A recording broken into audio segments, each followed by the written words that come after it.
Hi friends, நான் இந்த வீடியோவில் உங்கள் கூட ஷேர் பண்ணிகிட்டு இருக்கிறது இன்றைக்கி எங்கள் வீட்டோட கிச்சன் ரெசிபீஸ் தாங்க.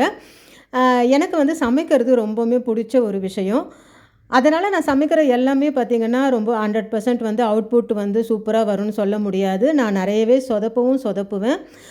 ஆனால் எனக்கு பார்த்திங்கன்னா என்னை சுற்றி இருக்கிற என்னோடய ஃபேமிலி மெம்பர்ஸ், ஃப்ரெண்ட்ஸ் அவங்களுக்கு வந்து சமைச்சு கொடுக்கறது ரொம்பவுமே பிடிக்கும். அந்த மாதிரி இன்றைக்கி என்னோடய ஃபேமிலி மெம்பர் கேட்ட ஒரு ரெசிபி தாங்க ட்ரை பண்ணிகிட்டு இருக்கிறேன். இது வந்து கேரளா ஸ்பெஷல் கலத்தப்பம். ஒரு 2 கப்பு பச்சரிசியை 3 மணி நேரம் ஊற வச்சுட்டு மிக்சியில் நல்லா நைஸாக இந்த மாதிரி அரைச்சி எடுத்துக்கலாம். நான் வந்து 2 கப்பு அரிசி எடுத்தேங்க. ஒரு 1.5 கப்பு அளவுக்கு வெல்லம் எடுத்துருக்கிறேன். ஸ்வீட் இன்னும் அதிகமாக வேணும்னா இன்னும் ஒரு 1/2 கப்பு வெல்லம் கூட சேர்த்துக்கலாம். அடுத்து பார்த்திங்கன்னா அரைச்சி வச்ச மாவில் ஒரு சிட்டிகை உப்பும் ஒரு 1/4 ஸ்பூன் வந்து சோடா உப்பு சேர்த்து நல்லா கலந்து விட்டுக்கலாம். ஒரு பேனில் பார்த்திங்கன்னா கொஞ்சமாக நெய் விட்டு தேங்காயை இந்த மாதிரி நல்லா வந்து பொடி பொடியாக கட் பண்ணி அதை ஃப்ரை பண்ணி எடுத்துக்கலாம்.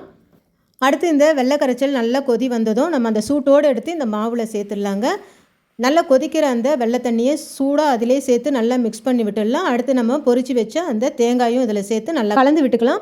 இந்த மாவோட தன்மை பார்த்திங்கன்னா தோசை மாவை விட கொஞ்சம் தண்ணியாக இருக்கிறது. அந்த மாவு நல்லா அரிசி பூத்து வெந்து வரும். நானும் பார்த்திங்கன்னா 2 கப்பு அரிசிக்கு ஒரு 5.5 கப்பு அளவுக்கு நான் வெள்ளை கரைச்சல் ப்ளஸ் தண்ணி சேர்த்து வச்சுருக்கிறேன். ஒரு கடாயில் நம்ம 2 கரண்டி விட்டு நல்லா சிம்மில் வச்சுட்டு இந்த மாதிரி மூடி ஒரு 5 நிமிஷம் மூடி எடுத்தோம்னா சூப்பரான வட்டலப்பங்க. கொஞ்சம் மாவு பார்த்திங்கன்னா நான் குக்கர்லேயும் வந்து ட்ரை பண்ணியிருந்தேன். குக்கரில் ஒரு ஸ்பூன் நெய் விட்டுட்டு அந்த மாவை ஊற்றி நல்லா சிம்மில் கேஸ்கட் விசில் எதுவும் போடாமல் சிம்மில் வச்சு ஒரு 1/2 hour to 45 minutes வச்சு இதை எடுத்தேன். நல்லாவே சூப்பராக வந்து கேக் மாதிரி வந்துருந்தது. டேஸ்ட்டும் ரொம்ப நல்லா இருந்துச்சு. தண்ணி மட்டும் பார்த்திங்கன்னா ஒரு 1/2 கப்பு எக்ஸ்ட்ரா வச்சுட்டேங்க. ஒரு 1/2 கப்பு கம்மி பண்ணியிருந்தேன்னா இதோட பதம் வந்து இன்னுமே நல்லா வந்திருக்கும்.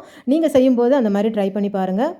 அடுத்து இன்றைக்கி லஞ்சுக்காக பார்த்திங்கன்னா பாலக்கீரை நல்லா துவரம்பருப்பு போட்டு கடைஞ்சிருந்தேன். சைடிஷ்காக இன்றைக்கி கோவக்காய் தாங்க. ஸ்டஃப்டு கோவக்காய் செய்யலான்னு சொல்லிட்டு நல்லா கோவக்காய் இந்த மாதிரி குறுக்கில் வெட்டி வச்சுருந்தேன்.